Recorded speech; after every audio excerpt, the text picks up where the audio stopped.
Mary Agnes, thank you for this. My pleasure. So listen, obviously today will come down to a ground game for every party. And I'm wondering historically, does one particular party have a better ground game than the others? A little bit of both. So I think historically the Tories are better at the advance vote. This time, I think the NDP might have beat them at the advance vote a little bit. And I think both parties are roughly on par on that. Get out the vote. Maybe the NDP are a bit better at it. They're a bit more grassrootsy. I think this time they have more volunteers. And I think they've done a bit better job. Not a perfect job. You hear scuttlebutt from some of the campaigns saying that maybe the local campaigns were a little bit slower to get going on the NDP side, but I think generally they've had a better ground game. Okay, so a better ground game. I'm wondering though, since voter turnout is going to be so important, the weather today is not cooperating. How do you think that will affect the vote? That was my first thought this morning with this crazy October thunderstorm, and the streets are a little bit flooded in spots. I think this is the moment where the parties are really grateful to have gotten out that advance vote, particularly the NDP.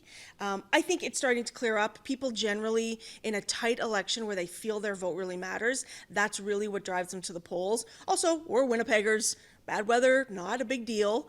We're used to that. So my hunch is we'll still see kind of above average turnout today. Okay, you say Winnipeggers, and that's interesting because so much of this election will come down to the ridings here in the capital city. So what ridings will you be watching out for? Yeah, a couple of them. For me, I think Fort Richmond, which is a fascinating, suburban, very diverse riding in the southern part of Winnipeg. That for me is kind of the bellwether test riding. And if that one goes NDP, then a couple of others might fall. A couple of other traditional Tory ridings might fall NDP. So that's one.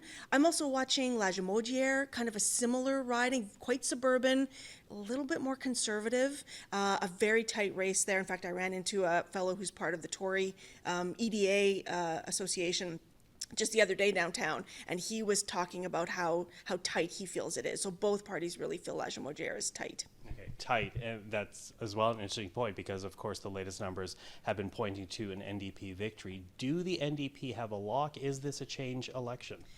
You know, I didn't feel like it was a change election earlier on in the campaign, but I think as the Tories have run maybe a bit more of a divisive campaign, there is a little bit, not a wave of change, but a kind of a little bit, maybe a small breeze of change provincially. I don't think it's going to be like an NDP landslide, but I think that it'll probably be a fairly comfortable victory.